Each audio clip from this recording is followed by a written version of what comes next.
בשם השם נעשה ונצליח, שנזכה להגדיל תורה ולהאדירה בתכלית של יראת שמיים. בעזרת השם, j'aimerais qu'on applaudisse très fort Anaïs. J'avais fait un tour sur la Mézaket Arabim. J'aimerais juste te dire une chose. Tout celui, écoute bien ce que je veux te dire, c'est le Torah. Tout celui qui Mézaket Arabim, tout celui qui diffuse de la Torah. Une vraie Torah, une Torah de vie, une Torah où quand on part, on n'a pas la main. Une Torah, on part avec le sourire. Une Torah, on part encouragé. Oui. Mais une Torah de vérité, ceci étant, parce que malheureusement, la vérité, des fois, des fois, on apprend des choses sur la façon dont on se conduit. Et elle n'est pas bonne, donc on part avec une remise en question. Ce qui n'est pas plus mal non plus, il serait temps qu'on change. Avalma Sheken, le Zohar Kadosh nous apprend, prenez la Gemara. Srut Arabim, Talou Ba. On entend pas. Alors pour ça, il y a des appareils avec volume. Mais on ne voit pas l'appareil, maintenant ils font dedans l'oreille. Non, mais on ne voit pas la pense. Ah, Yannick, tu n'es pas la seule dans cet état. Alors, sachez que celui qui est Mézaket Arabim, les Chachamim nous disent que tous les parents qui ont, les grands-parents, les arrière-grands-parents, jusqu'à Adam Arishon, se lèvent devant le trône divin pour prier celui ou celle qui est Mézaket Arabim, c'est-à-dire celle qui va diffuser la Torah devant le Tzibur. Srut Atzibur Talou Bo. Ça, c'est la première chose. Ça veut dire que pendant que nous allons faire ce cours, sache que des millions de personnes que tu ne connais pas du tout, qui remontent jusqu'à Adam et Ève, viennent devant le trône divin pour ton mazal, pour ta réussite. Oh, c'est beau.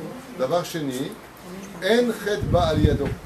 Grâce au fait que tu es du fit Torah, c'est-à-dire que tu réunis des gens pour la Torah, là où même une personne aurait dû tomber dans la Vera, du ciel, on évite à cette personne de faire des péchés. Ça lui donne le frizouk et la force, plus quoi?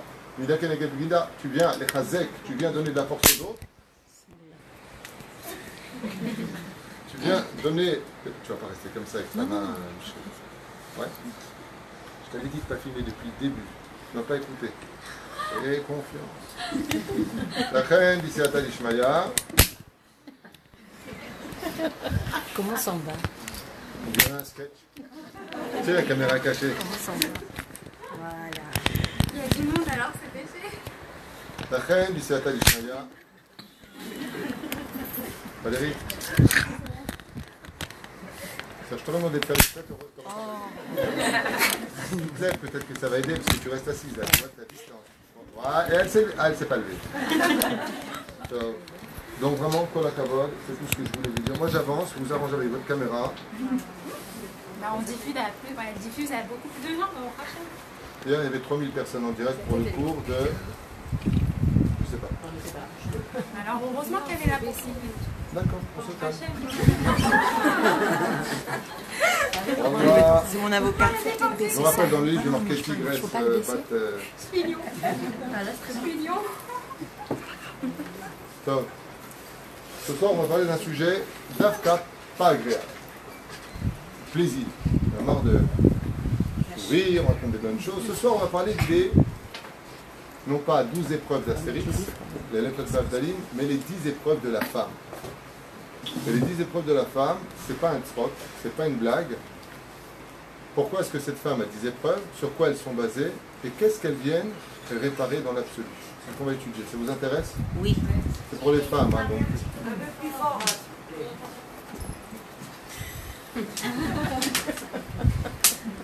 Je disais que nous allons étudier ce soir les 10 épreuves de la femme. Pour comprendre pourquoi la femme a 10 épreuves, il faut revenir une fois de plus à la caisse départ où nous allons parler de la faute originelle. La vie des femmes n'est pas simple du tout.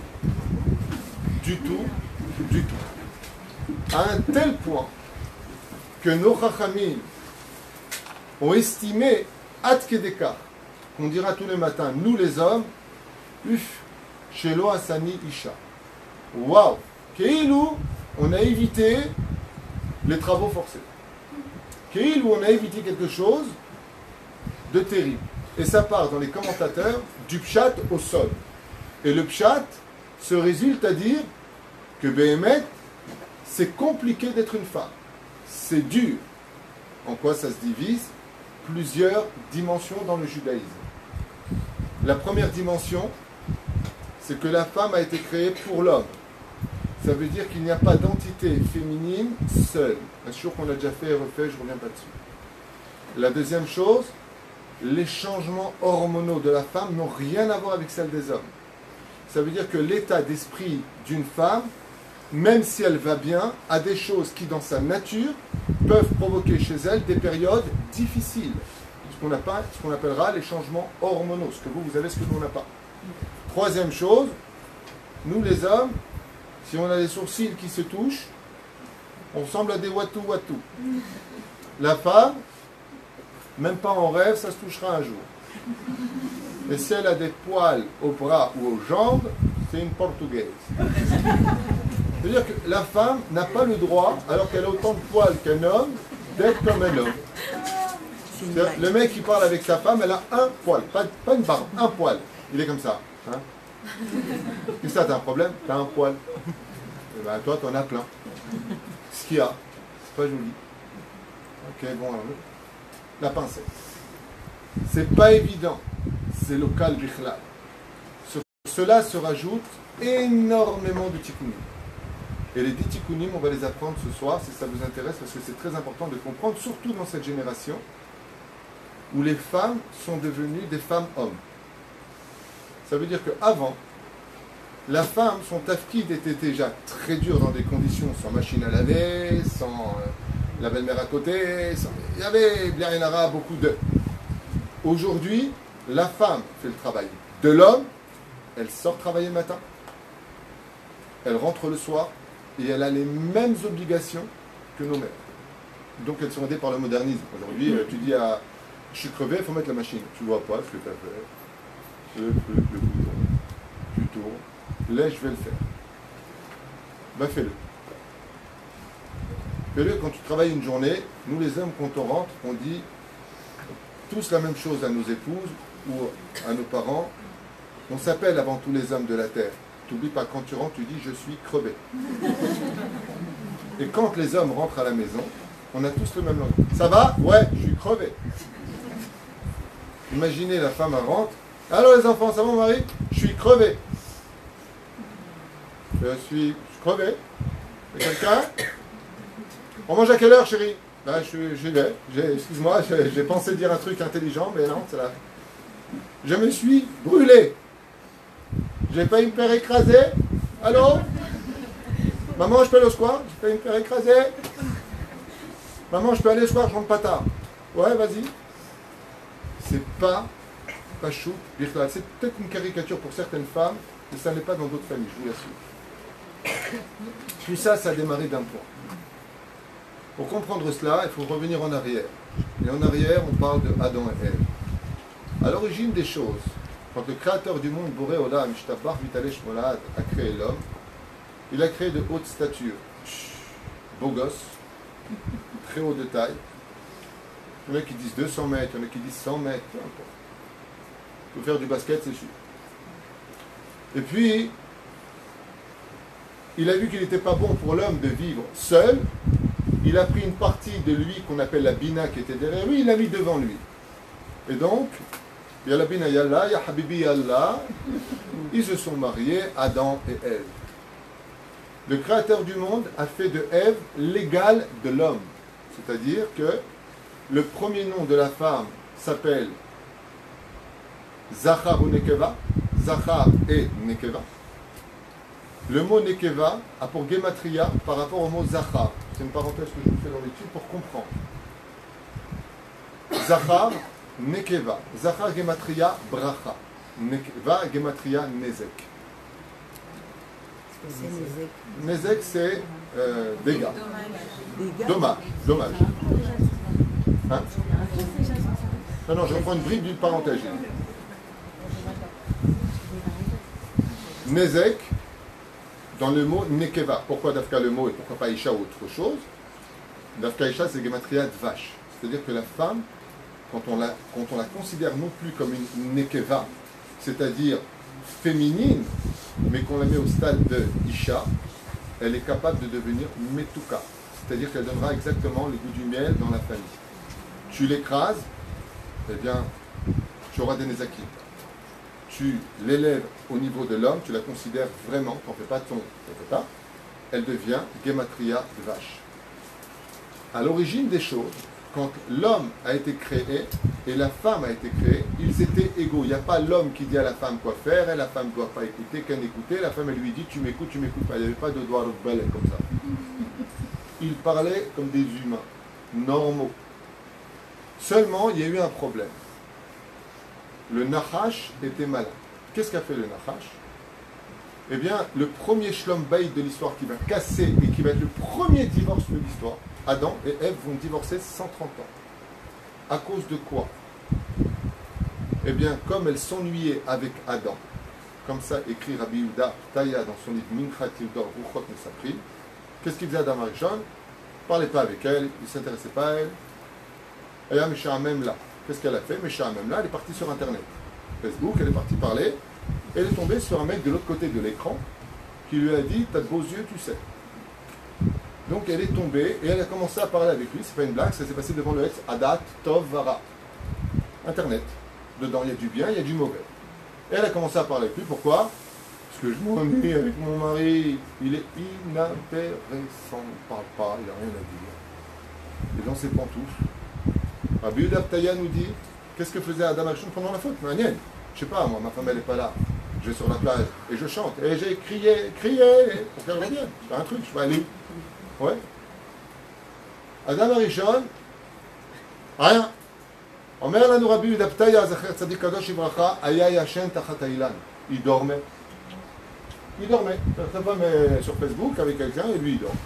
Ah chérie, à quelle heure on mange? Ouais. Non. Madame parle avec le Nachash.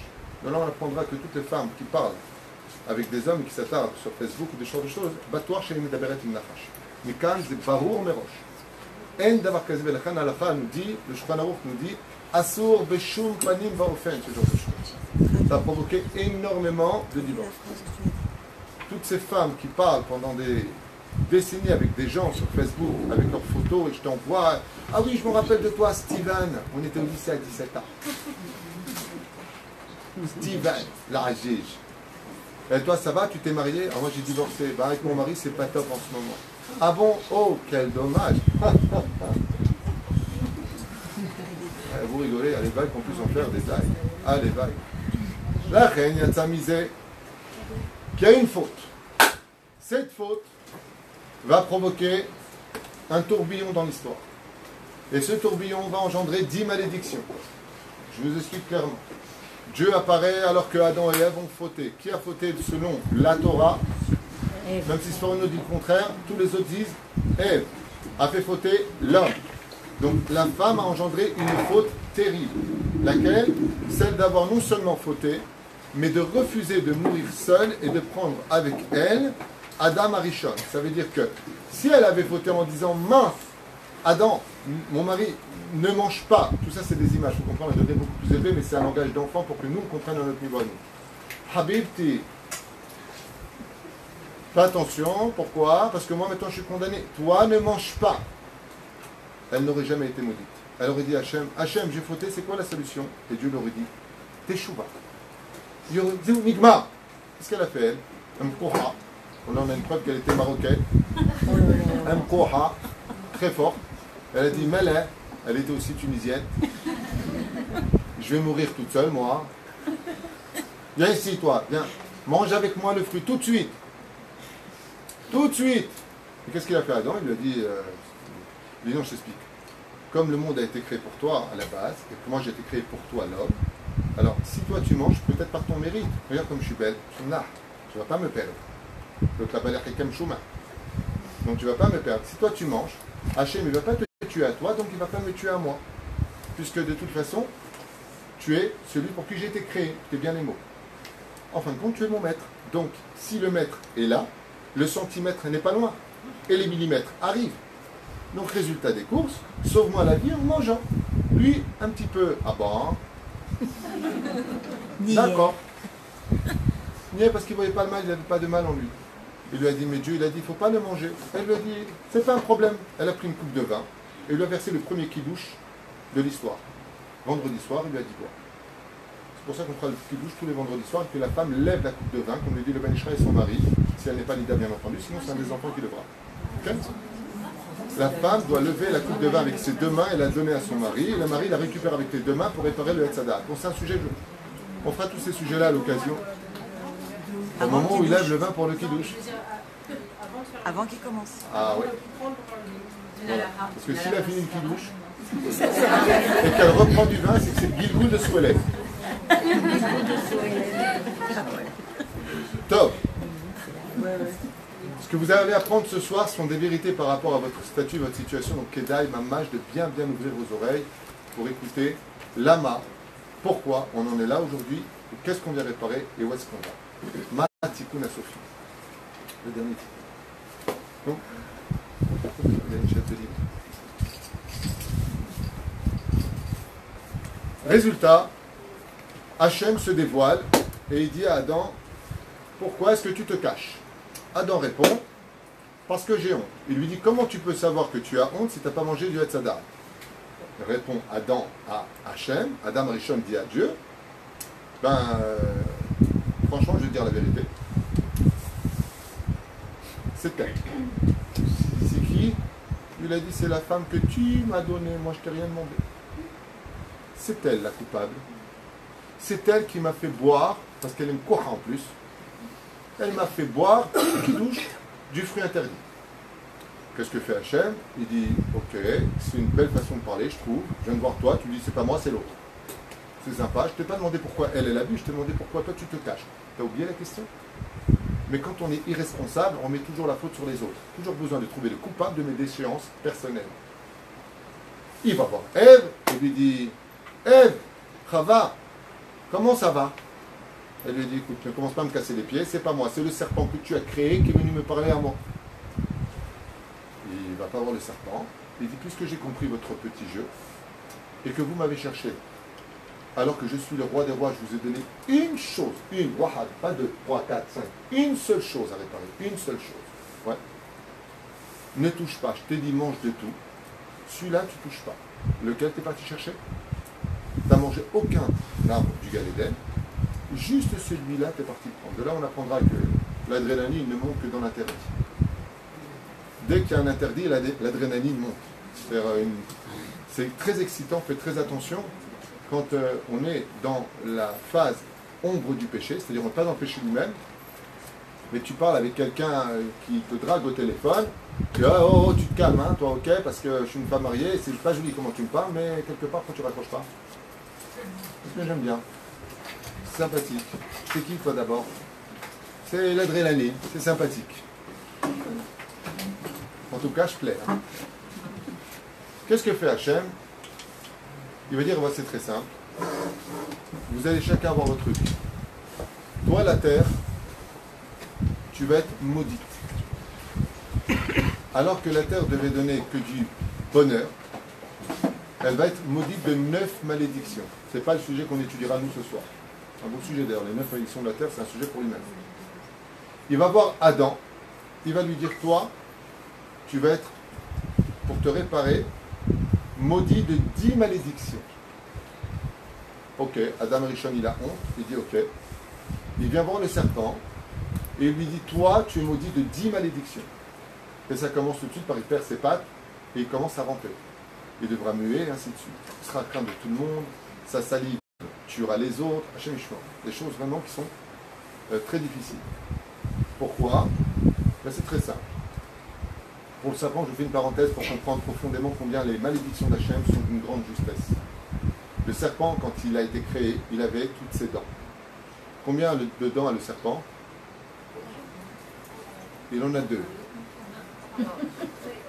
Alors elle connaît un serpent comme maison de retraite, il n'a plus de dents.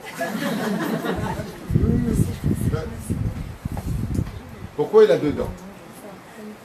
Il était fait comme un homme, il ressemblait à l'homme, et qui se ressemblait un peu à un chameau, il se tenait sur ses 2 jambes. Tout ça, c'est des images, bien entendu. Une caméra, c'est parce qu'on le réduit. C'est pour qu'on comprenne à notre niveau à nous. Okay? Le Ben Ishra, il nous dit, je vais t'expliquer pourquoi. Parce que quand il est venu avec l'esprit du Satan. Comment on appelle en hébreu un serpent? Il y en a qui vont à l'ulpan. Nachash, ça s'écrit comment Nachash? Oh, n'oubliez pas. Chet et Shin. Il n'est pas venu seul, le serpent. il est venu avec le Satan. Et le Satan a chevauché le Nachash. Donc si je place en hébreu les lettres du mot Nachash avec les lettres du mot Satan, ils sont venus l'un sur l'autre. Verachav alav. Ça veut dire il est monté sur lui. Ça me fait quoi? Satan, Shin et en dessous Nun. Ça fait Chaîne. Shen. Bonne réponse, t'as bien fait de venir. Je vais de l'autre côté de l'extrémité. Ça me fait Satan, Nun et en dessous Shin. Bonne réponse. Ça fait combien dedans? Shin, Shin, Nun, Nun. Shen, Shen. Au milieu, qu'est-ce que j'ai? Satan, c'est avec un tête. En dessous, c'est Nachash avec un chet. Ça fait quoi comme mot? Chet. D'où sort le venin du centre du palais pour aller dans les deux dents. Quand vous écrivez en hébreu le mot Satan sur le mot Nachash, vous avez dent, venin. Faute. Vous expliquez que toutes les paroles de la Torah, quand on parle l'hébreu, qu'on l'écrit dans la Torah, on étudie un peu la Kabbale, on tombe en un, on dit mais rien n'est sans rien, c'est tellement beau la Torah. C'est pour ça que les Chachamim nous disent, ce n'est pas le venin du serpent qui tue, mais la faute qui est en toi qui te tue. C'est pour ça que ce qui sort du serpent, c'est pas du venin, c'est le mot chet. Achet oreget adam. C'est la faute qui tue et non pas ni la chute, ni le venin d'un serpent, ni quoi que ce soit. Quelqu'un qui n'a pas de faute, même s'il se fait mort, il ne peut rien lui arriver. Parce que ce qui donne au poison la vitalité de son énergie négative, c'est la faute qui est en toi. C'est-à-dire que tu n'auras pas les anticorps qu'il faut. Comme le dit la Gemara, il les couvre dans plusieurs endroits, peu importe.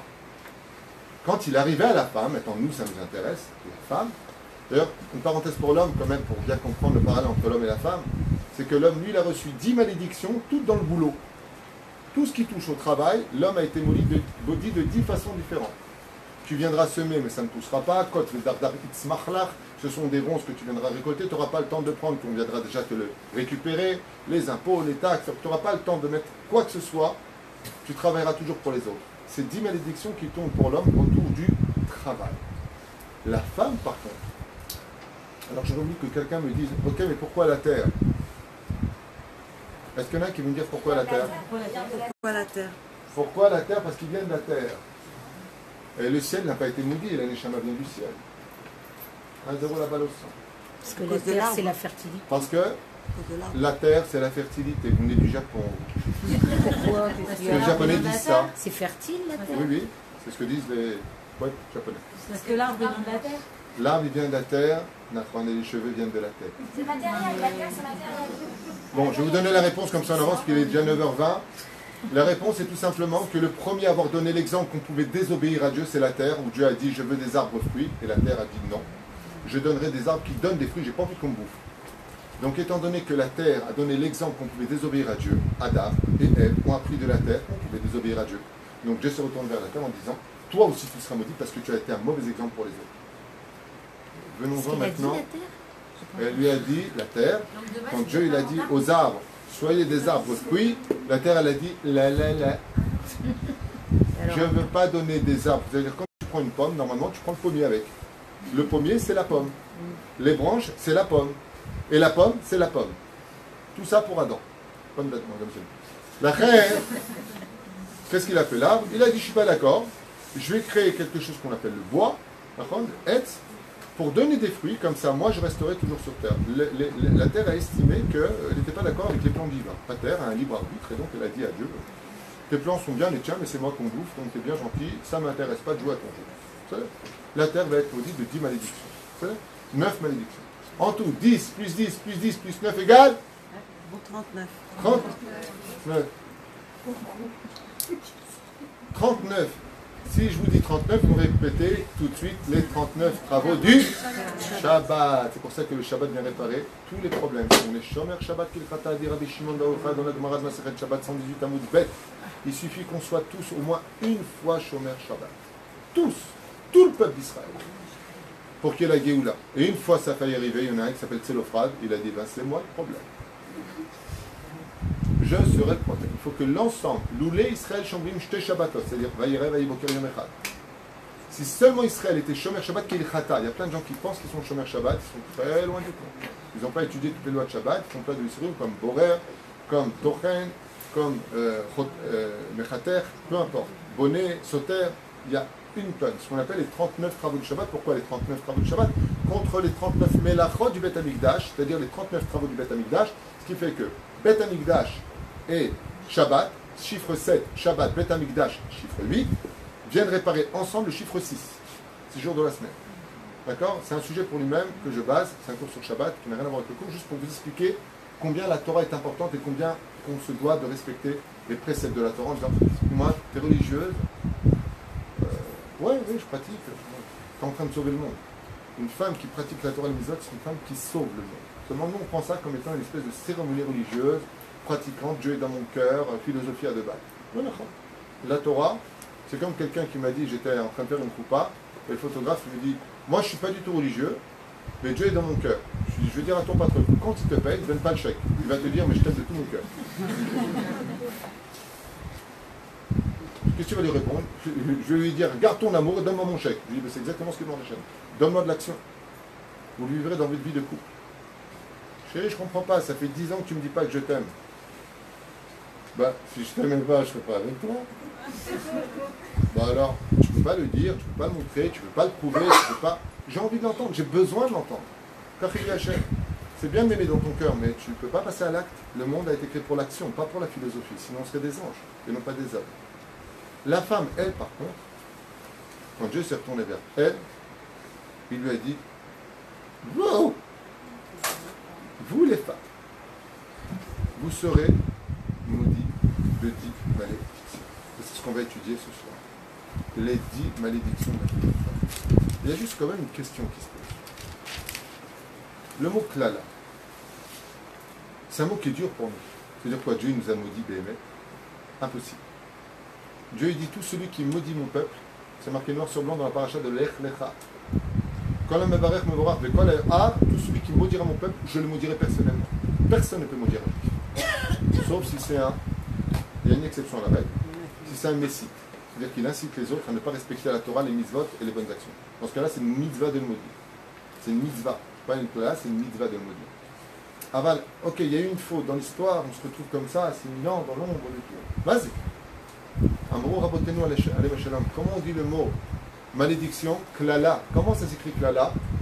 Kouf, lamed. Ke-la-la. Lamed et Keren kayemetlo laolam haba. Ce sont les initiales. Répare, parce que le Keren, le capital de tes réparations, t'est gardé pour le monde futur.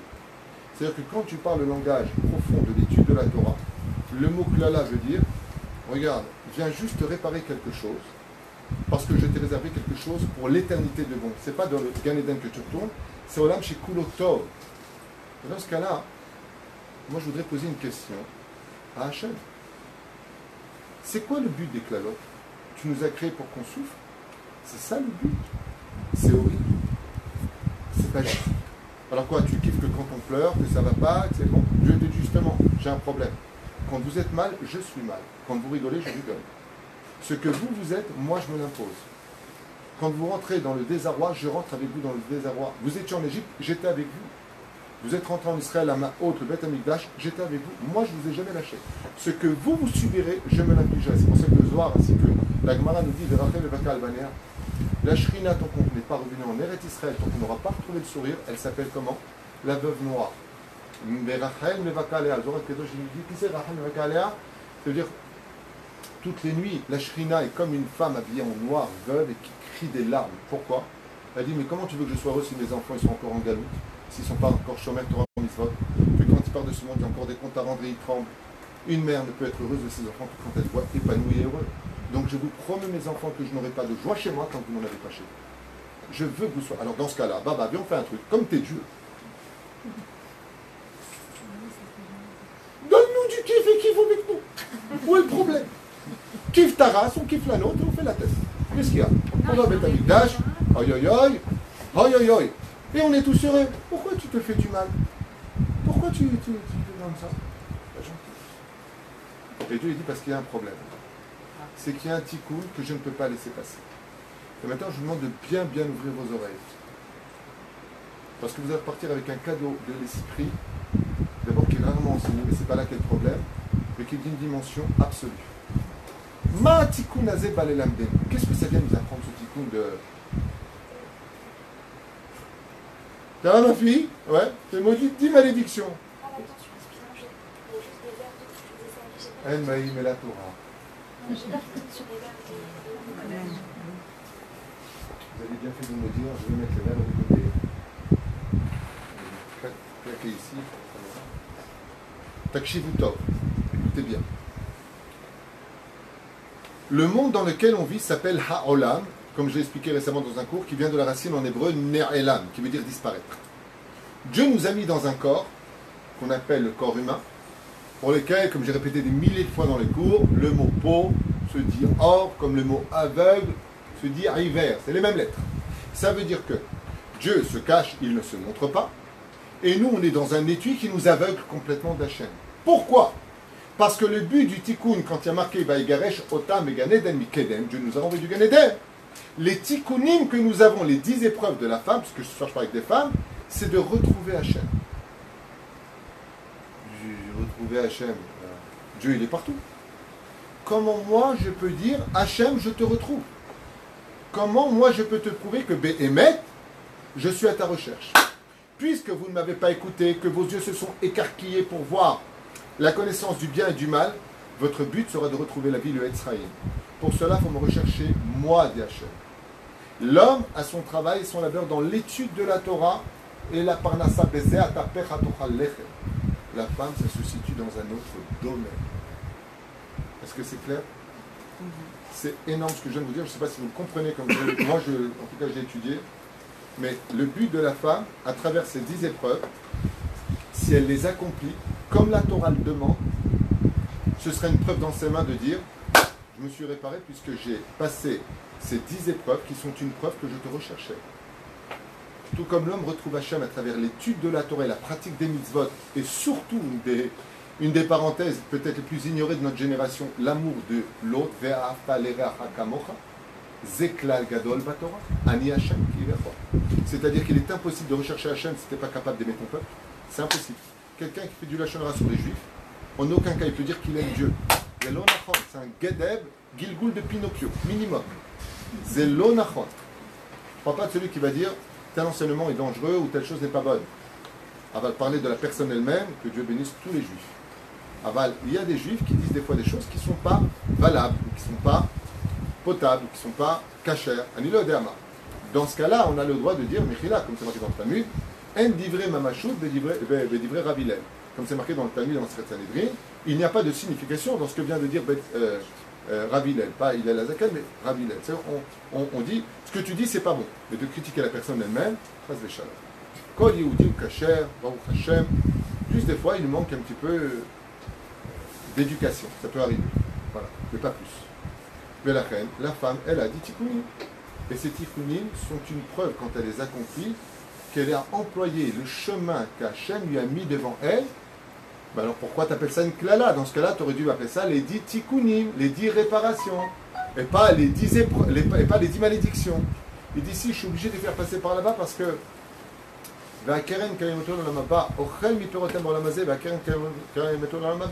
je mange des fruits dans ce monde, mais le keren, c'est-à-dire en réalité l'oignon, le hon, le capital, je lui ai gardé pour l'autre côté. Ça veut dire que si je ne viens pas donner la notion de malédiction, ça veut dire que le créateur du monde est comme chesed et on oublierait Midat Hadin. Et le monde ne peut pas être créé si ce n'est qu'avec Midat Chesed et Midat Hadin. Tu es trop dur, tu perds la personne. Tu es trop bon avec elle, elle te botte le derrière. Ne manquez pas, c'est pas de moi, c'est du Talmud. Marbe Ava Sofa Beita. Tu prends un coup de pied derrière, tu donnes tout, tu es là à donner, il n'y a pas de problème, tu vas faire voir par tout le monde, tu vas prendre un gros coup de pied derrière. Marbe Ava Sofa Beita. Dégage. C'est pour ça que dans la vie, il ne faut pas être un pigeon. Même si tu dois faire de ta famille, colombe. Mais la reine, dans le cas de la faute originelle, nous sommes partis avec 10 malédictions et on commence tout de suite le cours. Ce que je veux dire, c'est la préface.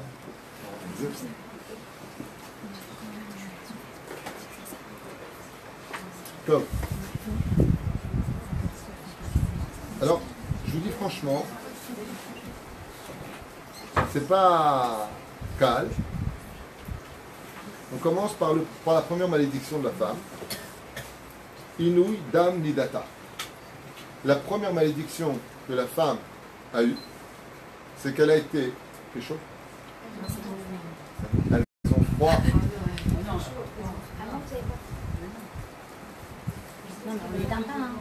les mêmes mazganes, s'il y en a qui ont froid, pas quelle chose. Première réparation de la femme, Dam Nidata. Lama. La faute la plus grave dans le judaïsme, de toute la Avérote, c'est une femme qui trompe son mari. Il n'y a pas plus grave dans toutes les Avérotes qui sont énumérées dans le Shulchan Aruch, dans les lois.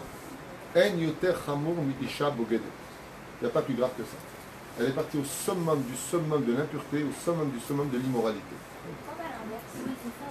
C'est un sujet pour lui-même, si vous voulez, on reprend en prochain cours, il n'y a pas de problème avec ça. Mais pour comprendre ta question, j'ai fait un cours qui s'appelle Mishpechotam Levet Avotam, comme le dit la Torah. Les Mishpechotam, c'est les familles. Qui est celle qui décide de qui est juif ou pas? La mère. Les Bet Avotam, de quelle tribu il est? C'est le père. Donc si elle est mariée avec deux maris, le fils, il appartient à Lévi, ce sera à quelqu'un en Bet Amikdash qui n'a pas d'héritage en Israël, ou à Yehuda, il sera roi d'Israël. On fait quoi du doigt si elle a deux maris? Donc étant donné que le judaïsme dépend de la femme, un homme peut épouser jusqu'à 4 femmes. Mais comme on ne s'en sort pas avec une, on va s'arrêter là. Aval, la tribu, pour aujourd'hui, dans notre génération, ou les générations précédentes, parlaient de la tribu de Reuven, Shimon, Yehuda, Lévi, Issachar, Zvouloun, Asher, Naphtali, ça ne nous parle pas. Le Mashiach, dit le Rambam, une des premières choses qu'il va faire, Azir al-Atara al-Yoshna, il remettra les tribus d'Israël, pas simplement les lois en vigueur, mais remettra chaque tribu à qui appartient, toi tu vas là-bas, toi tu vas là-bas, toi tu es dans tel territoire, ta maison, tu la vends, tu vas là-bas. Pourquoi? Chacun retournera dans son territoire, ou chacun restera dans son territoire, mais en tout cas, chacun saura par quelle porte rentrer au Beth Amikdash, parce que chaque tribu retrouvera son rôle à jouer comme sur Israël. Et donc si les tribus sont si importantes comme on le voit pendant tout le processus de la Torah, il est évident que si une femme a 3 maris, ben l'enfant il est de qui là? On fait quoi? Reuven, Shimon ou Lévi? C'est un Cohen, c'est un quoi? C'est pas pareil de se marier. Qui se marie et de tromper, c'est pas pareil. Comme tu es l'organisatrice de ce cours, pour toi je vais répondre à cette question. Je voulais éviter de rentrer là-dedans. Ah non, mais c'est pas grave, c'est pas. Non, mais puisque tu es l'organisatrice, je vais te répondre. Je vais te répondre. On n'entend pas du tout la vérité. Elle pose la question à Anaïs en disant pourquoi pour la femme c'est la faute la plus grave? Si monsieur va gambader, coller, pourquoi pour lui c'est pas plus grave?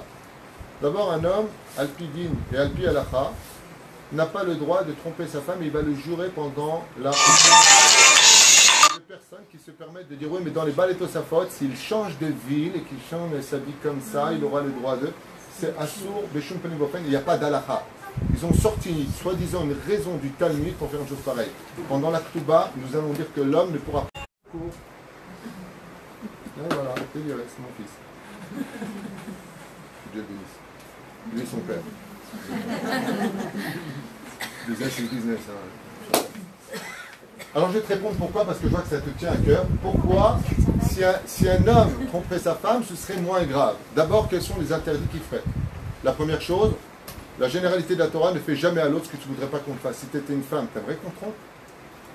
On a posé la question à Hillel, on lui a dit L'ambeni Torah. Apprends-moi toute la Torah le temps que je puisse reposer sur un pied. Il lui a dit c'est très simple, tu veux savoir c'est quoi toute la Torah? Ne fais jamais à l'autre ce que toi tu n'aurais pas voulu qu'on fasse. Tu aurais aimé si tu étais une femme que ton mari il aime celle-là et celle-là et celle-là et qu'il dise tu sais j'ai un grand cœur. J'aime tout le monde. Tu aurais aimé toi? Tu aurais accepté? Non? Az klal rishon. Klal sheni yesh beze inyan shel zera levatala. Klal shlishi yesh din shel nida. Elle est nida pour lui. Il y a klal revi ou nishba.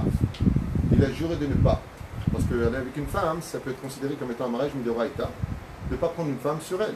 Là, il y a tous les interdits, et j'entends des petits malins qui me disent ah non, non, on a le droit de tromper sa femme. Moi, j'ai lu dans les Tosafot qui disent que si l'homme il est dans une autre ville et qu'il est pas revenu et qu'il change d'habit, je dis ah bon, donc toi maintenant, les balais Tosafot, c'est le Shulchan Aruch. Il faut attendre d'avoir casé.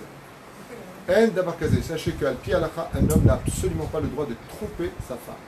Seulement la question, c'est est-ce que c'est un droit de divorce à l'pidine? Si la femme a dit la tromper t'auras plus mort. Je m'en viens tout de suite. Alors il divorce. Aval al-pidin, est-ce que l'homme est obligé de divorcer? Réponse non. La femme, Si elle a trompé, Nigmar, ça y avait il y a eu des témoins, où elle reconnaît même son mari l'a cru le jour même, je ne rentre pas dans les lois dans la fin du Rav Ovadia Yosef.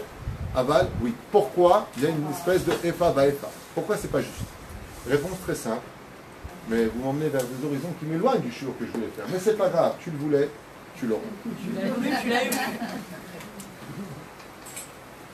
L'homme, nous dit la Gemara dans Masechet Yevamot Samerbet Amutbet, tant qu'il n'est pas marié, il n'a pas de mazal en amour. Il n'a pas de joie, il n'a pas de trauma, il n'a pas de Torah, il n'a rien. Le jour du mariage, il y a Aline. La colombe avance en sa robe blanche et le pigeon la rejoint. Ils sont sous la choupa. Ça recoule. Ouais, parce que si le mariage rend aveugle, si l'amour rend aveugle, le mariage rend la vue. Hein. Vous connaissez ma blague, hein? C'est un enfant qui dit à son père, papa, c'est quoi l'amour? Il lui a dit, c'est quand toute ta vie s'illumine de lumière. Il lui a dit, alors, c'est quoi le mariage? C'est quand tu reçois les factures d'électricité. On revient dans notre histoire. La femme, c'est le mazal de l'homme. C'est pour ça que quand on trouve Sakala, on dit Mazal Tov. Mazal Tov. Et Aline, Andu Isha. Il est heureux. La Gemara nous dit dans Masechet Baba Metzia Nuntet Amudalef. 59 Amudalef. 4 lignes avant la fin. Un homme devra faire extrêmement attention de ne jamais vexer sa femme, de l'honorer. Pourquoi? Parce que tout son mazal dépend de son épanouissement. Tu veux gagner ta vie, tu veux kiffer ta race, tu veux être bien, tu veux que ta parnasse ouais. Tab! Quand tu rentres chez toi, le meilleur tu le donnes à ta femme, le pire à tes copains. Ça, c'est la Gemara qui l'enseigne. Chez Neymar, elle prend l'exemple d'Abraham qui a été béni par Dieu parce qu'il honorait sa femme. D'accord? Donc, regardez, Aline, elle est femme. Mais des gens, ils comprennent rien en judaïsme. Ils croient que la femme, elle est, tu sais, de côté, le poulailler, elle est pourrie. Pas du tout. La femme, elle est tellement haute dans le judaïsme qu'elle n'a même pas besoin de faire les mitzvot qui sont provoquées par le temps parce qu'elle est elle-même le temps. Et qu'elle n'a pas le temps de toute façon. Alors, quand un homme se marie avec son épouse, cette femme devient automatiquement le complément. C'est pour ça qu'on dit Baruch Ata Hashem Elokeinu melech haolam yotzer ha'adam. L'homme devient enfin Shalem. Donc, grâce à qui il devient Shalem? Grâce à son épouse. Super.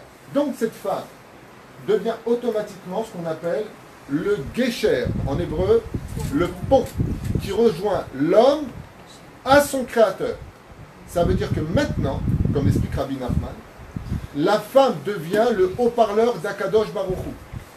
Quand il veut faire savoir quelque chose à l'homme, ou comme par exemple, l'homme ça va pas dans sa relation avec sa femme, en général, la relation qu'il a avec sa femme, c'est souvent la relation qu'il a avec Hachem. Donc, il y a une espèce la femme, c'est le miroir, c'est l'intermédiaire entre l'homme et Hachem.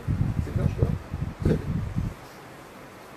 Donc, comme le Shalom Bayit ou autre chose, si c'est vraiment ça ne fait pas avec sa femme, renforce-toi encore plus dans l'étude de la Torah, demande pardon à Hachem dans ta conduite, fais une teshuva que personne ne voit de ce que tu fais de travers, on ne sait jamais, et tu verras qu'avec ta femme, Dieu va arranger les choses. Mais si tu t'arranges pas en disant, Ya Rabbi, change-lui le cœur, et le mec il continue à regarder des films, hein, il va voir à droite et à gauche, Dieu lui dit, ah ouais, ferme encore plus. Et la reine, si la femme, c'est le Gesher. D'ailleurs, je ferai honneur au Rav Yosef Citruc, puisque c'est un commentaire de lui. C'est lui qui avait expliqué ça dans un cours il y a très très longtemps. C'est un des rares cours que j'ai écouté à lui. C'est lui qui avait donné cette explication. On a écrit les références. Le Rav Yosef Citruc à la Vachal. Il avait expliqué pourquoi, pour sa question. Il a dit tout simplement que la femme, c'est le Gesher entre l'homme et son créateur. Si maintenant quelqu'un casse le Gesher, c'est-à-dire que cette femme a trompé son mari. Qu'est-ce qu'il a cassé?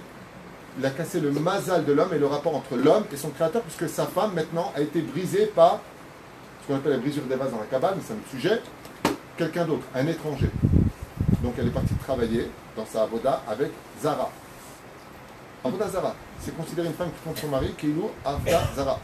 C'est pour ça d'ailleurs qu'en français, comme j'ai expliqué à Torah Box, c'est pas Minastam que le mot débauche vient de la racine débaucher, qui veut dire la débauche, c'est quand je tire la personne, je la fais démissionner de sa raison pour laquelle elle a été créée.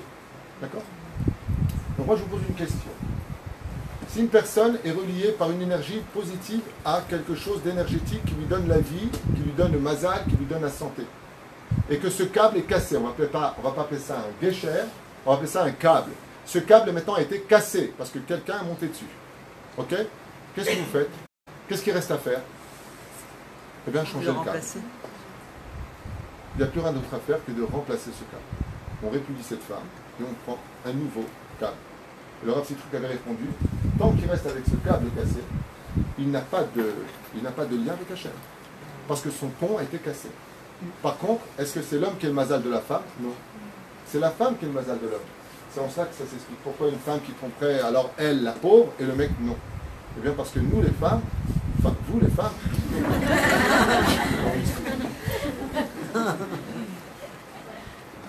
pas de transgenre, hein, pas de chose. Ah bah, la femme, c'est toute l'énergie par laquelle le Créateur du monde envoie la création dans ce monde. C'est pour ça que la femme procrée. C'est elle qui donne la vie. C'est elle qui porte l'enfant. C'est elle le pilier de la maison. C'est elle le mazal de l'homme. Si elle pleure et qu'elle est malheureuse, dit la Gemara, elle peut tuer son mari. Si elle bénit son mari tous les matins, son mari, même s'il n'a pas de mazal, il peut monter très haut grâce au brachot de sa femme. Tout est la femme. Donc vous avez tellement de responsabilités, c'est normal que les femmes, vous soyez dans une telle situation, parce qu'en réalité, tout tient sur le mérite des femmes. Grâce à qui on est sorti d'Égypte? Et à Lynn. Grâce à qui on aura le Mashiach? Et à Lynn. Vous voyez bien que vous avez un rôle tellement important. Une femme un jour m'a dit pendant un cours, ouais, alors je ne comprends pas pourquoi nous on est en haut à la synagogue. Mais parce que vous êtes trop belle. Je vous réponds. Plus proche d'Hachem. La réponse, elle est simple. La réponse, elle est simple et elle est bête. Les hommes ont Yetzera en eux. Dès qu'ils voient une femme, ils les habitent. Et de l'autre côté, les femmes sont considérées comme des diamants. Et ce qui est diamant n'est pas jeté par terre. On les cache. Pas chaud. Ah, il n'y en a pas une qui parle. Elles ont tout le monde d'accord. Bien, Sarah, elle parle de diamants. Allez. Allez, voir. Allez, voir. Vous voulez pas qu'on fasse ici cette conférence? Si, allez. C'est elle, elle pose des questions. Alors, le premier tikkun. Premier tikkun, Midat Adin s'est abattu sur la femme, Ève, parce qu'elle a trompé son mari avec le serpent.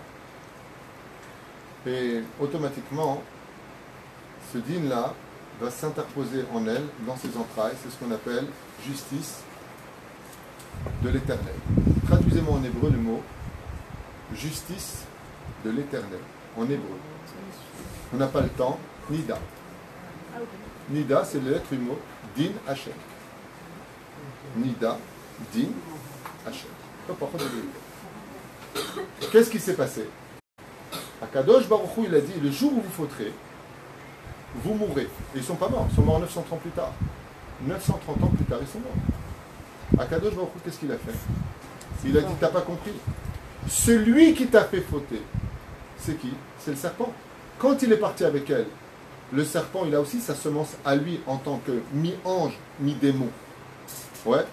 Quand il est parti avec elle, il a introduit dans la mère de toutes les femmes, pour toutes les générations, sa semence.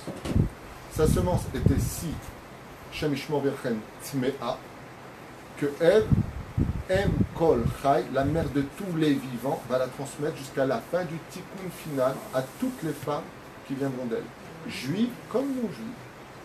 Toute cette nida qui s'écoule des femmes n'est autre que la quantité de la faute originelle mise dans la première femme nommée Chava. Donc c'est, en fin de compte, on retire la faute originelle. C'est la première réparation. Alors je pose une question, c'est une klala de retirer du pu, de retirer quelque chose de mauvais de nous? C'est pas une klala, c'est une épuration. Et pourquoi Hachem il fait ça? Il dit parce que maintenant la femme, elle est obligée de passer par un deuil.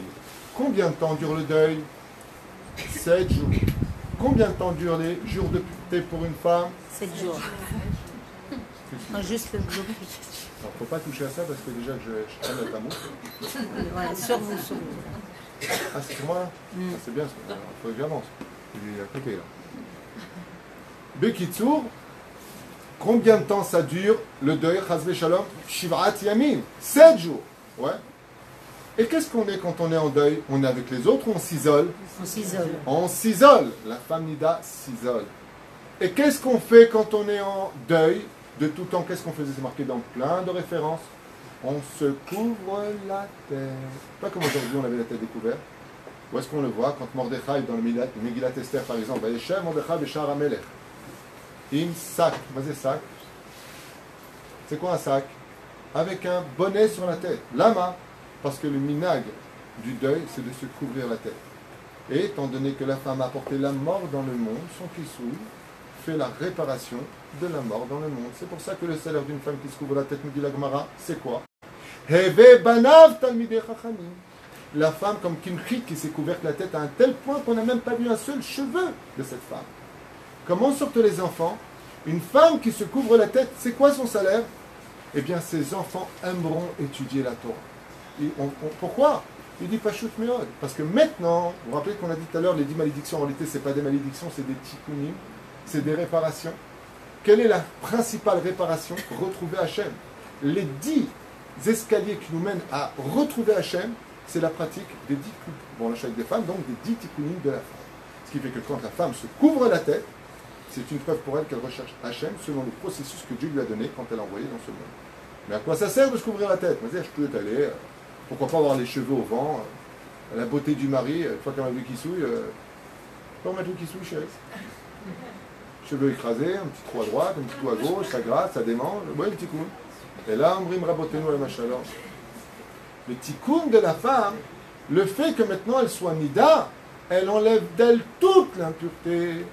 Et donc, plus Bezrat Hashem elle va le faire, mais de l'autre côté, quel est le salaire de la femme nida? Qu'est-ce que ça vient annoncer quand une femme est nida? Une bonne ou une mauvaise nouvelle? Pour elle, des fois, c'est une bonne nouvelle. Hein. Chérie, nida. Les vacances. Aval. Quelqu'un, c'est de mettre un peu d'humour parce que c'est un cours un peu dur. Hein. Excuse. Aval, qu'est-ce que c'est quand la femme, elle est nida tafles? En quoi Dieu ne sait pas faire de mal? C'est une mauvaise nouvelle. C'est une bonne ou une mauvaise nouvelle? C'est une mauvaise nouvelle, elle n'est pas enceinte. La mauvaise nouvelle, je vais vous la donner tout de suite. J'expliquais ça dans le cours Le secret de la Nida. La mauvaise nouvelle que son ovule qui n'a jamais existé, qui n'existera plus jamais, est en train de mourir, une chaficouginaire. Mais, donc, ça c'est une mauvaise nouvelle, parce que cet ovule, contrairement à la semence de l'homme, qui elle se répète, l'ovule de la femme est une ovule unique dans l'histoire. Il n'y en aura jamais eu avant comme celle-ci, et il n'y en aura plus jamais une autre comme celle-là. Jamais. Elle est unique. Cet ovule meurt. Alors ça, c'est un deuil. Par contre, où est la bonne nouvelle? Bien, c'est que quand le soleil se couche, c'est parce qu'il y en a un autre qui se lève. Une femme qui annonce à son mari qu'elle est nida, va lui annoncer qu'elle va avoir la réparation de la mort, c'est-à-dire une nouvelle ovule. Ce qui est très curieux, c'est qu'un jour, je me suis posé la question par rapport à la photo originelle. Qu'est-ce que ça atteint comme nom? Alors ça, c'est une étude qui est plutôt pour les hommes. Je vous fais ça en une seconde. Le tétragramme Yud Kevavke s'écrit de 4 façons, qu'on appelle Shem Av, Shem Sag, Shem Ma, Shem Ben. C'est-à-dire 4 façons d'écrire. Donc la façon que tu vas écrire, ça va faire ou 72, ou 63, ou 52, ou 45. 45, 52, parce que c'est la main. C'est-à-dire en bas. Combien de temps dure l'ovule chez la femme? 5 jours. 72 heures. La réparation de la femme, pour ça que c'est toujours à 3 jours près, c'est, il y en a qui vont durer 5 jours, il y en a qui en a mis. La moyenne, c'est, je parle de moyenne, 72 heures. C'est-à-dire, pendant 72 jours en général, la femme est en ovulation. Qui vient réparer quoi? Le Shem Havaya Baruch. C'est pour ça qu'il y a 3 associés pour faire un enfant. Ça, c'était pour le domaine de la Nida, parce qu'on en a 10 à faire, et c'est peut-être temps qu'on avance, je suis désolé. Donc, c'est dommage, parce qu'un autre sur ça, il y a beaucoup de choses à dire. La deuxième chose,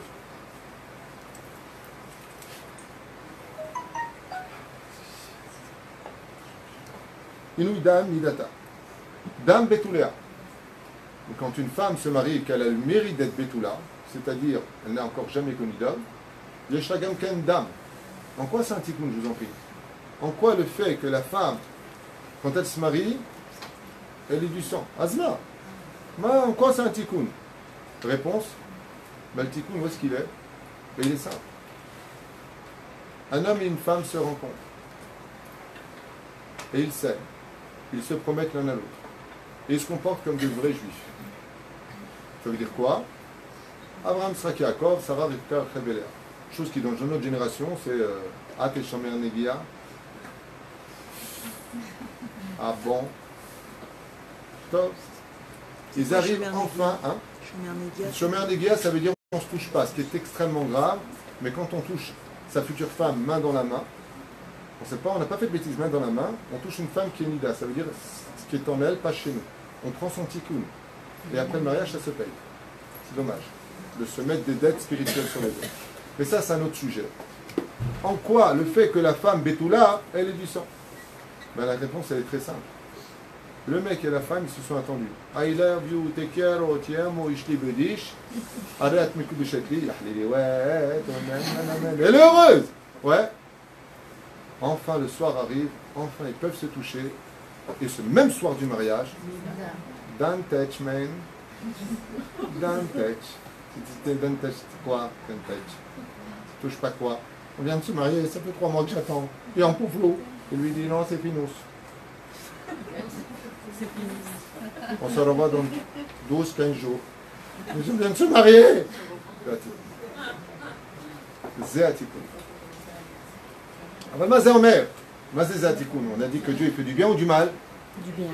Il fait du bien. Où est-ce qu'il est le bien qu'un homme, il a attendu 3 mois, comme un Ben Torah. Il attend 3 mois, il vient se marier avec sa femme. Et en plus, comment elle vient habiller, elle? Comment elle vient habiller? Elle a les sourcils de Betty Boop. Elle est magnifique. Ça veut dire même le naner, on ne le voit pas. Elle est nickel. Elle est magnifique. Il est comme ça. Toutes mes fautes nous sont pardonnées. Merci Seigneur. Monsieur le rabbin, je suis amoureux. Très bien. Il arrive le soir et elle lui dit Zéouzé.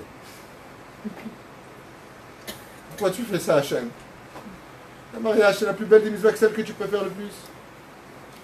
Et au sage de nous dire, le Créateur du monde, quand il te frappe d'une épreuve, c'est pour te donner un bonheur. Et où est le bonheur?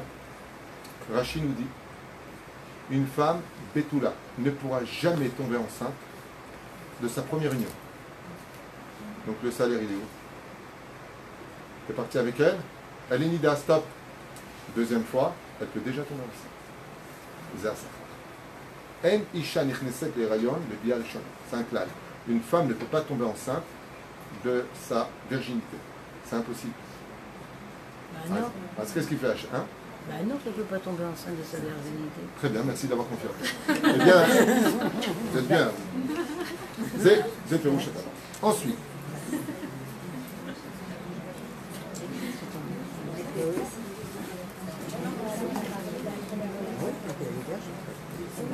Inouï et Rayon à Bethel. Ensuite, quand elle tombera enceinte, elle va commencer. Vous êtes avec moi là parce que je voudrais avancer, on en a encore 7 à faire. Je voudrais vraiment, parce que j'habite moi aussi, mais chez ma femme et à Goth. Inouï et Rayon. Alors, ça veut dire quoi ça, Inouï et Rayon? Une fois qu'elle est tombée enceinte, une fois qu'elle s'est couverte les cheveux. Donc selon Rabbi Eliezer, pourquoi la femme se couvre les cheveux? Parce qu'elle est en deuil. Elle est en deuil. Elle est en deuil. Al-Pipchat, pourquoi la femme doit se couvrir les cheveux? Parce qu'elle doit montrer sa beauté uniquement pour son mari. Deuxième explication, selon la Kabbale. Pourquoi une femme doit se couvrir les cheveux? Parce que les cheveux sont les lettres du mot sha'ar. D'accord? C'est aussi les lettres du mot ra'ash, qui veut dire le bruit. Les portes du din, ça appartient aux cheveux. Les cheveux appartiennent à Midat Adin. Ce qui fait que quand on se couvre les cheveux, dit le Ben Ishraï, eh bien la femme atténue les dinim dans le monde.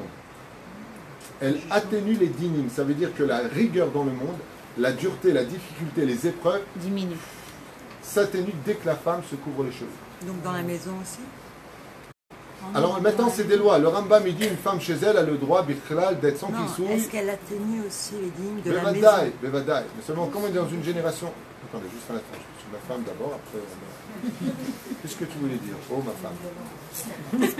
Tu as dit elle atténue les dignes dans le monde, mais aussi dans sa maison. Bevadaï. Si dans le monde elle les a tenues, kalvachomer des kalvachomer à la maison. C'est ça? Bevadaï. Ken. Quand on se couvre la tête mais à moitié, ça compte aussi? Quand on se... Moi, je sais une chose à propos de ça. Non, mais j'aime pas qu'on parle des gens en plus. Moi, je sais une chose. Chetzi mechi, chetzi avoda. C'est un proverbe israélien qui dit... Imagine que ton mari vient te voir et te dit j'ai un truc à dire. Je t'aime, fais 50%. Je t'aime qu'à 50%. Marie vient voir sa femme, il lui dit, écoute, je veux dire franchement, on a deux cœurs, j'en ai un qui bat pour toi, et l'autre pour ma mère. Non, mais pourquoi il y a certaines femmes qui suivent des courants où elles se couchent au-dessus de la terre? Tu as dit que c'était bien. Non, je sais pas. L'autre. Il y a des courants comme ça.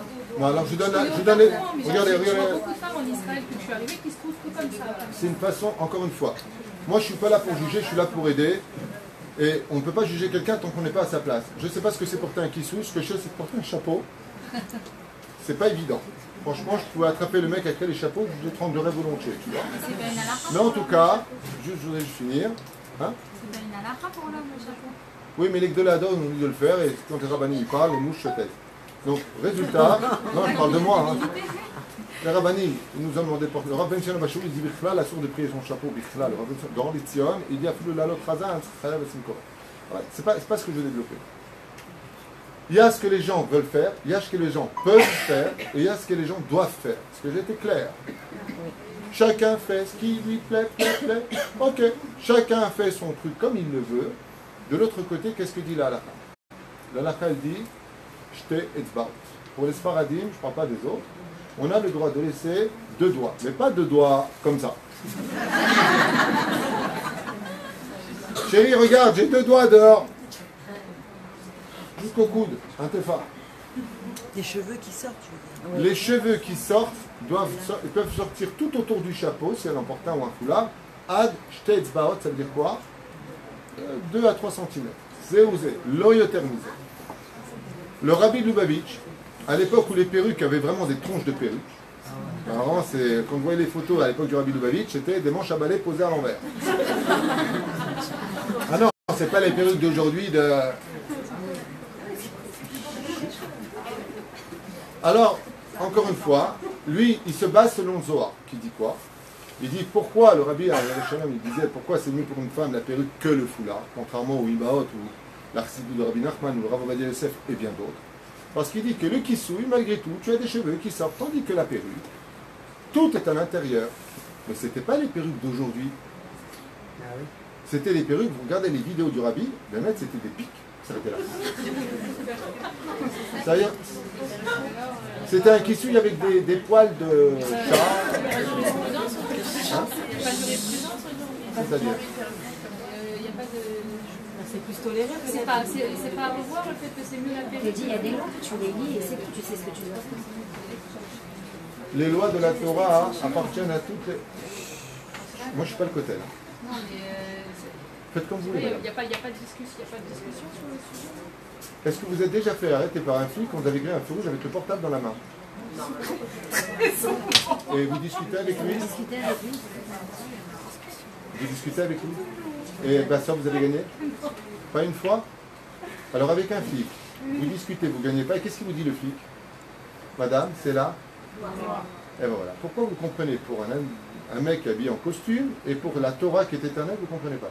Non, mais parce que là, il y a... Attendez, vous avez grillé un feu rouge là. Non, on est en train de dire... Mon frère n'a pas payé l'Arnona parce qu'il a oublié de payer l'Arnona. Ils l'ont taxé jusqu'à l'Ox. Tu vois? Il leur a dit, mais ils ne m'ont même pas envoyé le courrier. Monsieur, c'est à vous de venir. Au lieu de payer une facture de 2000, il s'est retrouvé payer une facture de 20 000. C'est normal? Eh bien, monsieur nul, il est censé ignorer la loi. Vous voyez que vous n'avez pas reçu l'Arnona, c'est à vous de venir. Et on va commencer à discuter avec eux. Ça sert à rien. Ça sert à tout. C'est pour cela, je peux vous répondre? Eh bien. Si ça servait à rien, hein, toutes les femmes qui n'auraient pas obéi au commandement divin, c'est tout ce monde. Mais comme Dieu a créé le dialogue, et qu'il est patient, qu'il a créé la tchouva, il a créé l'amour, il a créé la tolérance. Donc vous voyez bien qu'il y a plein de gens qui ne font pas encore Shabbat, qui ne mangent pas cachère, qui vivent avec des goyotes, et ils respirent, ils vivent, ils ont de l'argent, ils font ce qu'ils veulent. Pourquoi? Parce que tout se négocie dans la vie, parce que Dieu, ce qu'il veut, c'est pas du robotisme, c'est le cœur de l'homme. Donc quand vous vous sentirez prêt, les attachez, hein, vous passerez à la fin. Voilà. Très bien. C'est-à-dire, Moi, j'entends quand je dirais qui sont, mais de temps en temps, l'occasion m'arrête pas. posez la question à ma femme. C'est quoi la question? Parce qu'on a le droit d'avoir une perruque, et sur la perruque, le kissouille. J'ai posé la question à ma femme. Ah, pardon. Elle veut savoir si elle peut porter la perruque occasionnellement. Par exemple, en arrêt, je vais mettre la Je voudrais faire mon cours. J'ai fait un cours sur la perruque qui s'appelle La couronne de la femme juive. Là-bas, j'explique toutes les déotes qui sont données, entre autres par le Rav Yitzhak Yosef.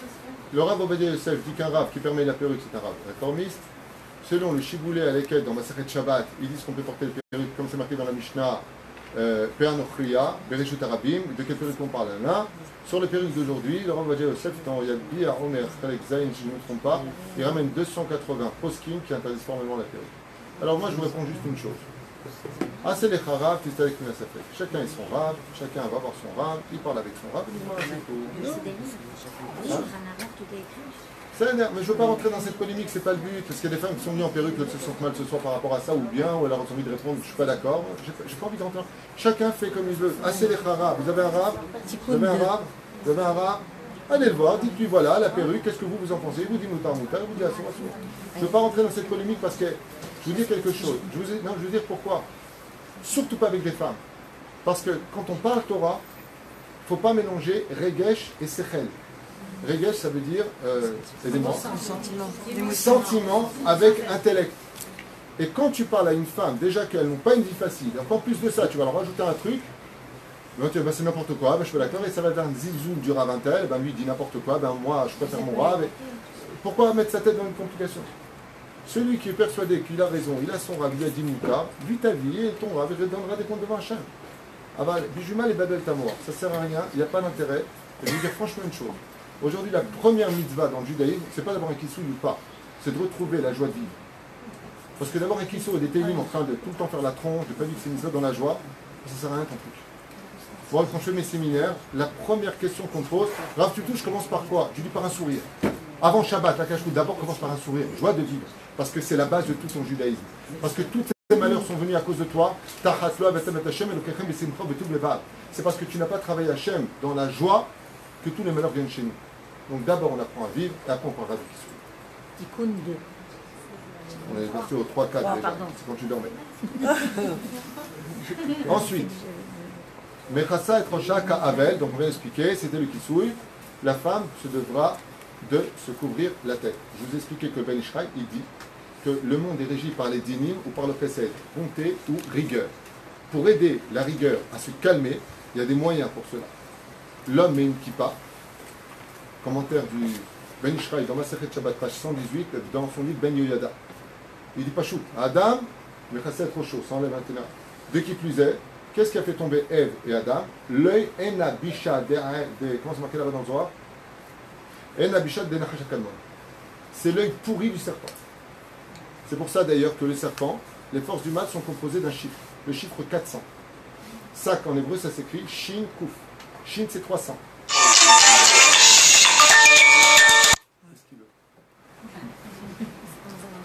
Velachen, Sak Gematria Arba Meot. Le fait qu'une femme se couvre la tête, ça donne pas qu'à elle, sa descendance, le peuple d'Israël, de quoi éloigner la rigueur du peuple d'Israël. Celui qui y croit, il croit. Celui qui ne croit pas, il ne croit pas. En tout cas, c'est ce qu'enseignent les Chachamim. Et je peux vous dire que Ben Ishraï, c'est quoi pas. Bien. Alors, j'ai sauté parce qu'on est parti directement à la femme qui se couvrait les cheveux, mais le Héraïon, une femme, depuis la malédiction, quand Dieu lui a dit maintenant, quand tu tomberas enceinte, eh bien, tu vas prendre du poids. Tu vas passer de l'algérienne à la Tunisienne. Sympa. C'était une blague. Voilà. Nous les Tunisiens, on charrie, on a de l'humour. Avec les autres, quand tu dis l'algérienne, ah bon, c'est moi qui parle. Ma femme est algérienne. Hein, mais elle voulait épouser un Tunisien. Résultat, Takshibutov. Normalement, dans l'origine des choses, quand l'homme allait avec sa femme, elle tombait enceinte le soir même. Le lendemain matin, le petit, il marchait avec son biberon dans la bouche tout seul, il partait vers son biberon. Ça, on l'a lu hier soir dans le Sod HaChashmal, où les Chachamim disent que quand tu auras le Melech HaMashiach, on revivra la même chose. C'est fini. D'où est-ce qu'on le voit? La gestation d'une femme dure 9 mois, soit 270 jours. Écrivez-moi les lettres en hébraïque du mot 200. Resh, bonne réponse. 70, Aïn, Ra. Ça veut dire que maintenant qu'il a faute originelle, le mal est rentré dans la femme. Ce mal va se soigner par 270 jours de Héraïon. Il fait d'ailleurs lui-même le mot 270, Héraïon. grossesse. Mais la reine, cette femme, pendant 9 mois, elle va avoir des aigreurs. Elle va être obligée de ressentir tout ce que l'enfant, elle va faire ressentir à son enfant, et l'enfant lui fait ressentir tout ce qu'il est. Les coups dans le ventre, les aigreurs, les envies, Faites très attention, les mecs, quand vos femmes vous disent d'un coup enceinte, je peux plus te voir, dégage de moi, de ma vue, c'est qu'elle est en train de te fabriquer à l'intérieur. Ah ouais. Elle pouvait supporter un, mais pas deux. Il y a des femmes enceintes, elles ne peuvent plus voir leur mari. C'est vrai. Voilà. Ah ben, en général, quand une femme ne peut plus voir son mari, c'est parce qu'il est à l'intérieur. Ça fait 2, c'est beaucoup pour elle. Ensuite, je voudrais avancer. Si vous avez des questions sur les tikkunim, vous me les poserez après.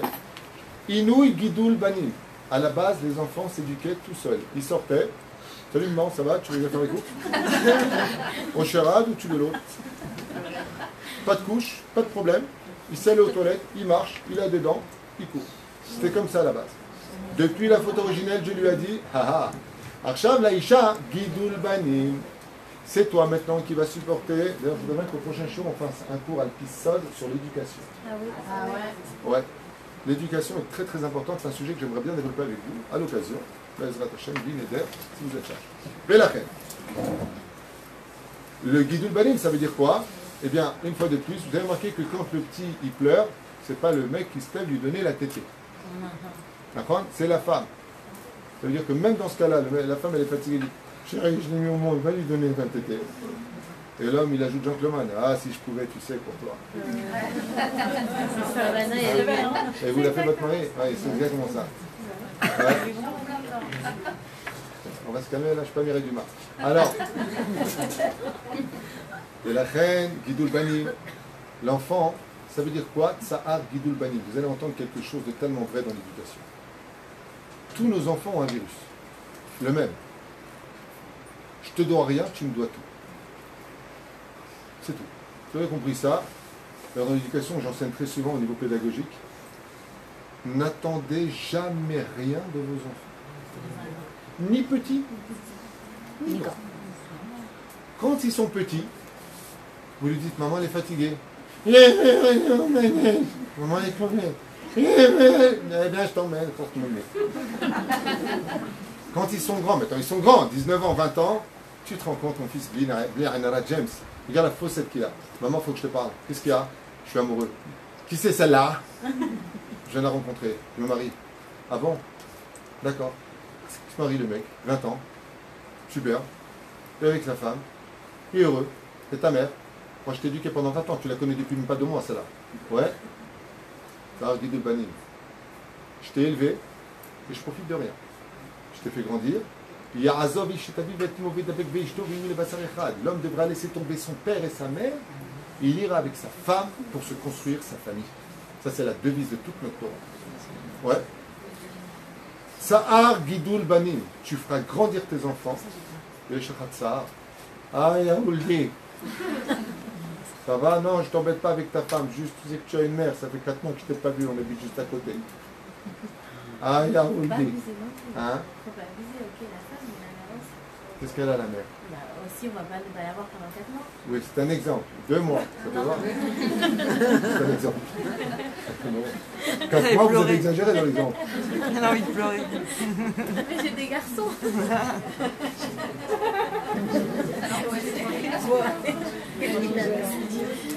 Tu vas gagner des places. Elle se sentira dans son tikkun humiliée si elle est chas shalom. Donc, regardez comment la Torah est belle. Question pour un champion, veuillez buzzer. Une femme dont le mari est jaloux parce qu'il pense qu'elle l'a trompé. Quel est le processus de la femme dans Mesota? On emmène cette femme devant le Kohen, tout le peuple est réuni, et qu'est-ce qu'on fait à cette femme? Non, non, avant qu'on la fasse voir, on lui enlève le kissou. Ça veut dire que dans la Torah Mideoraita, enlever le kissou à une femme, c'est une humiliation extrême. Pourquoi on enlève le kissou? Parce que quand elle n'avait pas fauté, elle n'avait pas besoin. Comment elle a été créée? Les Chachamim nous disent qu'elle a été créée avec la plus belle coiffe d'une femme. Ce qui la rend la plus belle, c'est une natte. Elle n'avait qu'une seule natte. Comme ça. Jusqu'en bas.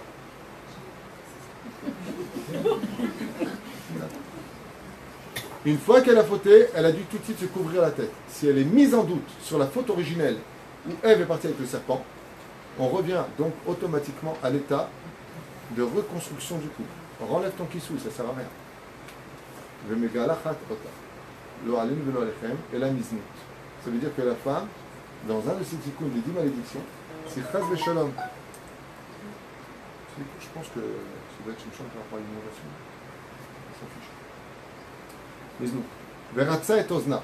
Ou alors là, par contre, mesdames, je vous demanderai de ne pas écouter. Ça ne va pas vous plaire. Là, ça ne va pas vous plaire du tout. Et on lui percera les oreilles.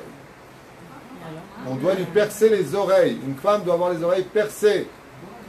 Percées. Vous ne comprenez pas le français ou quoi? Vous n'entendez pas vous non plus?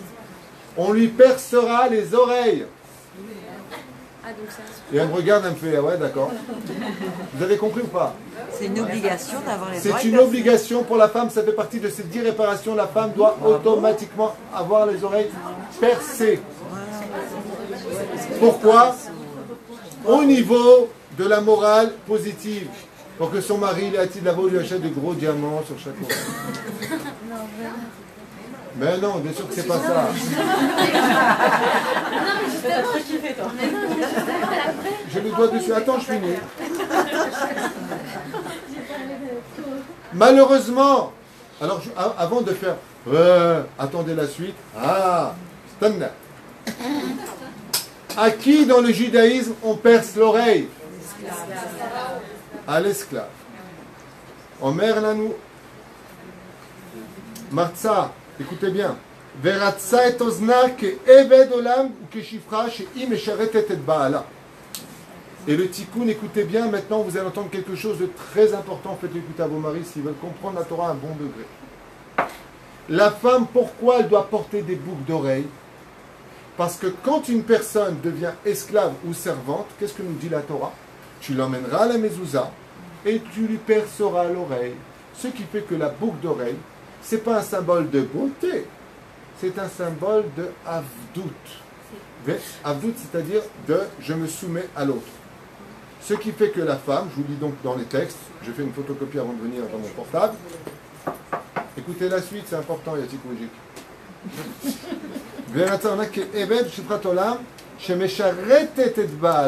Et elle devra écouter la voix de son mari, comme le dit le Shulchan Aruch. Qu'est-ce qu'on appelle une femme cachère? C'est une femme qui écoute son mari. Donc, ça par contre, c'est un point, quand tu le dis aux femmes, elles te font ça. Pas du tout. Qu'est-ce que tu n'as pas compris? Quel rapport on se perce les oreilles? Les esclaves, j'écoute mon mari. Je vais t'expliquer. Je vais t'expliquer. Je vais t'expliquer. Dans la Torah, quand un juif avait un esclave hébreu, au bout de la 7e année, il était libéré. Mais s'il disait non, non, moi je suis très bien, pourquoi? Parce qu'avoir un esclave dans le judaïsme, c'est-à-dire un serviteur, en réalité, le serviteur c'est le patron. Parce que s'il a un steak, ce sera pour son évêque, s'il a un coussin, ce sera pour son évêque. En fin de compte, il y a marqué dans la Gemara, les gens étaient très intéressés en disant je veux bien être esclave chez toi, mais selon les lois juives. Pourquoi? Parce que l'esclave en avait plus pour lui que le patron devait en avoir. C'est-à-dire le patron est obligé de faire très attention à lui. Vous savez? C'est un sujet pour lui-même. Si au bout de maintenant, la 7e année, il vient et dit non, Avti et Adoni, j'ai aimé mon maître, je ne veux pas le quitter, je vais devenir esclave olam. Ça veut dire Eved olam. Eved olam, ça veut dire quoi? Je ne veux plus jamais quitter mon maître, tu seras mon maître pour toujours et moi je serai ton serviteur. Quel est le processus dans la Torah? On l'amène devant la mezouza. Cette même oreille qui a entendu, nous te servirons. On fera et on t'entendra. Cette même oreille va être percée. Pourquoi? Parce que tu avais déjà promis de devenir un Eved Hashem, de servir Hashem. Et maintenant tu te promets être un serviteur de l'homme. Donc cette oreille qui devait être complète est percée, comme si que ce que tu as entendu est passé de l'autre côté. Donc qu'est-ce que signifie d'avoir l'oreille percée et une boucle d'oreille? Dans le judaïsme, ça veut dire je suis esclave. Dans ce cas-là, la question pour les femmes, quel rapport avec les femmes est? Parce que la femme, en portant ses boucles d'oreilles, montre par là qu'elle s'assujettit à son mari. C'est pour ça qu'en hébreu, le mot mari, c'est pas khatan, c'est le mot Baal. Baal, qui veut dire deux choses en hébreu. Baal, Boel, celui qui me prend. Mais ça vient aussi, comme tu dis un patron en hébreu, Baal Abayit. Ce qui fait que la femme, pour elle, Zé Baali, ça veut dire c'est mon maître, en deux mots. C'est bien. Ben, je le dirai Mais bon. plus. Hein? Je le dirai plus. Le bail. Ben, c'est dommage parce que ça veut dire que vous vous retirez du tikkun. Ah bon? Bah oui, puisque c'est marqué. Au contraire, Ani Mechaka et Baali, c'est beau, c'est bien de le dire. Baruch Hashem, excusez-moi, mais j'arrive pas à comprendre le problème. Vous ne voulez pas pour mettre Isha, Miprinata. Alors, je vais quand même vous donner la suite parce que les gens sont un peu. C'est la raison, on arrête.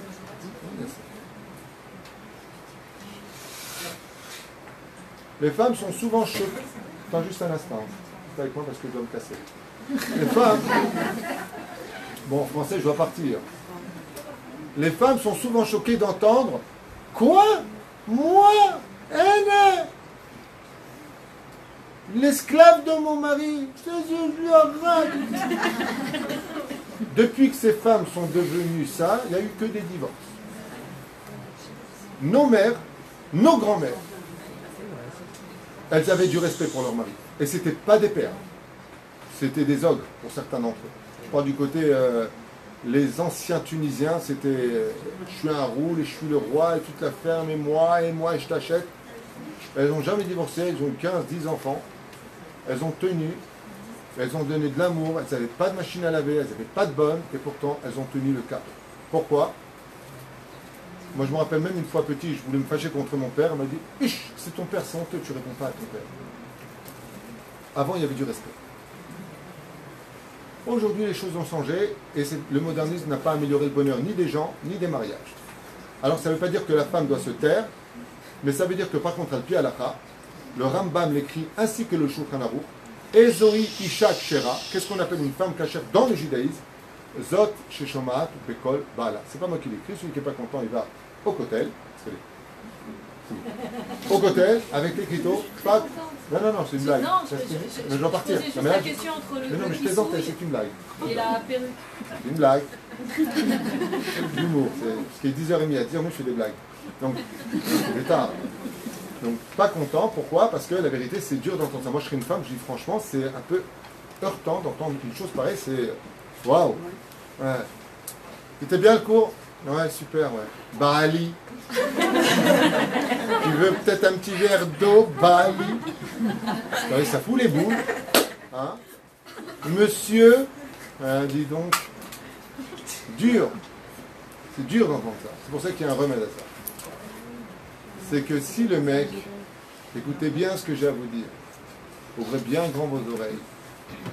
Si le mari, percé, si le mari vend sa femme, comme ils le font très souvent, beaucoup d'ordures se servent de ce principe.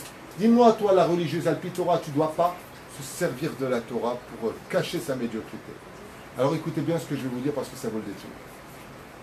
C'est vrai que d'un côté, la femme doit écouter son mari. La femme doit s'assujettir à son mari. Zobali, ok. Mais n'oublie pas qu'il y a des malédictions qui ont été distribuées à chacun. Comment moi, en tant qu'homme, je peux annuler mes 10 malédictions? Et c'est ce que nous apprend la Mishnah, la Gemara. Comment est-ce que moi, je peux annuler baiser à tapecha tocha lechem, que ma parnassa soit pas trop dure, j'en peux plus, une affaire, deux affaires. C'est très simple. Retire les malédictions de ta femme et Dieu te retirera tes malédictions. Ce qui fait que si tu fais de ta femme une reine au lieu de la traiter comme une servante, tu la traites comme une servante, ça veut dire que tu lui imposes ses malédictions. Dieu n'a aucune raison de ne pas t'imposer tes malédictions. Vous avez compris ce que je viens de dire? Oui. Ce qui fait que si l'homme maintenant il dit, tu sais quoi, j'en peux plus, c'est pas évident, la parnassa, machin, tout chouette, c'est pas compliqué. Gâte ton mazal. Mets ta femme à ton niveau. Et ne vois pas ses oreilles comme une esclave, mais comme étant le socle de l'amour que tu as pour elle. Achète-lui des boucles d'oreilles comme elle les aime. C'est-à-dire décore la malédiction de ta femme pour que Dieu retire ta malédiction chez toi. Mida keneged mida lo batla. Elle a fait une personne, Ishmaïa, qui comprend la Torah. C'est ce que dit la Gemara de Baba Metzia. N'oublie jamais que tu dois élever Adam, Zahir, Bervod, Ishto, respecte énormément ta femme. Pourquoi? Parce que si tu te tais, c'est moi le mari, Anit Baal. Ah ouais? Dieu te dit, ah c'est comme ça. Tu lui imposes sa malédiction, Chayecha, tes affaires, tous tes efforts, la totale en bas. Pourquoi? Ben, tu lui dis que c'est comme ça pour elle, ce sera comme ça pour toi. Ce qui fait que quand un homme veut retirer ses malédictions, qu'il retire celle de sa femme. Et donc, relève ta femme. Mais ça, c'est un travail de quoi? C'est un travail de couple. Si les gens étudiaient la Torah comme il le faut, on n'en serait pas là aujourd'hui. Malheureusement, ceux qui l'étudient un tout petit peu, sans travailler dans le midot, qu'est-ce qu'ils disent? Dis-moi, religieux, là, c'est pas marqué dans la Torah que tu n'as pas le droit de faire ça? Dis-moi, mon fils, c'est ça la Torah que tu apprends en yeshiva? Mais t'as dit que ton fils est en yeshiva aujourd'hui? On se sert de la Torah comme un bouclier pour cacher nos médiocrités. La Torah nous apprend exactement le contraire. Je finis parce qu'il est très tard. Et tant pis pour vous, il fallait venir avant. Voilà. Verocha mechoussa, megalachat oto, veratza et ozna. Ok, sur la tête, c'est pas là. Venan emenet eidut. La femme ne pourra, j'ai fini. La femme ne pourra pas être témoin. Une femme ne peut pas être témoin, ni pour un mariage, ni pour une édoute quelconque. Elle est disqualifiée par sa édoute. Et pourquoi? Parce que dans la faute originelle, la femme a l'habitude de mêler le regesh au sechel, c'est-à-dire les sentiments sont mêlés à l'intellect. Qu'est-ce qu'il lui a dit Adam? Il lui dit, hey, Dieu m'a dit avant que tu viennes, ne mange pas de l'arbre. Qu'est-ce qu'elle a dit au serpent? Il ne faut pas toucher l'arbre. Je ne vais pas toucher, il ne faut pas manger. Comment est-ce qu'il a eu? Parce qu'elle a rajouté des choses. Comme la femme, elle est regesh, elle est très sensible, elle risquerait de ne pas donner. Vous avez vu le meurtrier? Mon Dieu, c'était horrible. Madame, vous l'avez vu? Mon Dieu, je ne vais pas dormir pendant 3 mois. Ben, madame, dégagez, moi je vais couler. Est-ce que vous l'avez vu ou pas? Elle est regesh. Donc la reine... Il Il ne faut pas être sentimental. Pas quand on est aide. Quand on est aide, on doit dire ce qu'on a vu sans apporter nos opinions personnelles.